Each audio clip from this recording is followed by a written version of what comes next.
Okay, இப்போ நம்ம லடாக்கில் நுப்ரா வேலியில் ஜுமார் அப்படின்ற ஒரு மானஸ்ட்ரியில் தங்கியிருக்கேன்னு சொன்னேன். இப்போ வந்து கிட்டத்தட்ட 3 மணி நேரத்துக்கு மேலே ஆச்சு. 3 மணி நேரமாக ஒரு குட்டி தூக்கம் போட்டு ரெஸ்ட் எடுத்துகிட்டு இருந்தேன். இப்போ நம்மளை நமக்கு தங்க இடம் கொடுத்தார்ல, அந்த மாங்க் வந்தார். வந்துட்டு எனக்கு சாப்பாடு கொண்டு வந்தார். நான் இதை எதிர்பார்க்கல.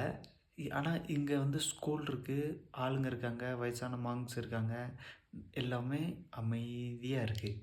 நமக்கு கிளாஸ் ரூமுக்கு கீழே சில ரூம்ஸ் இருக்குது. அதில் ஒரு ரூமை கொடுத்தாரு. இப்போ எனக்கு சாப்பாடு கொண்டு வந்து கொடுத்தாரு. நான் அந்த சாப்பாடை காமிக்கிறேன் பாருங்கள்.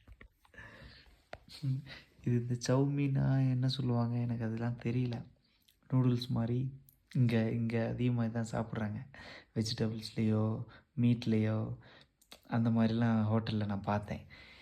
நமக்கு இப்போ சாப்பாடு கொடுத்துட்டு நல்லா தூங்க ரெஸ்டடு அப்படின்னு சொல்லிட்டு அவர் போயிட்டார். இன்னொன்று, ஜம்முக்குள்ளேயும் சரி லடாக்குள்ளேயும் சரி நம்மளுக்கு கம்யூனிகேஷன் ப்ராப்ளமே இல்லை.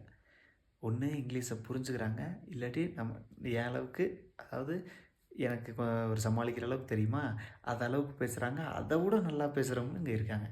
இந்த மாங்ஸும் சரி எல்லோரும் சரி லடாக்கில் எல்லாருமே இங்கிலீஷ் பேசுகிறாங்க. அதனால் கம்யூனிகேஷனுக்கு பிரச்சனை இல்லை. நம்ம நிலமையும் சொல்கிறோம், அதனால் எல்லோரும் உதவி பண்ணுறாங்க. பரவாயில்ல, அந்த காட் கிரேஸால் நம்மளுக்கு எல்லாம் நடந்துக்கிட்டே இருக்குது. ஓகே, சாப்பிடலாம்.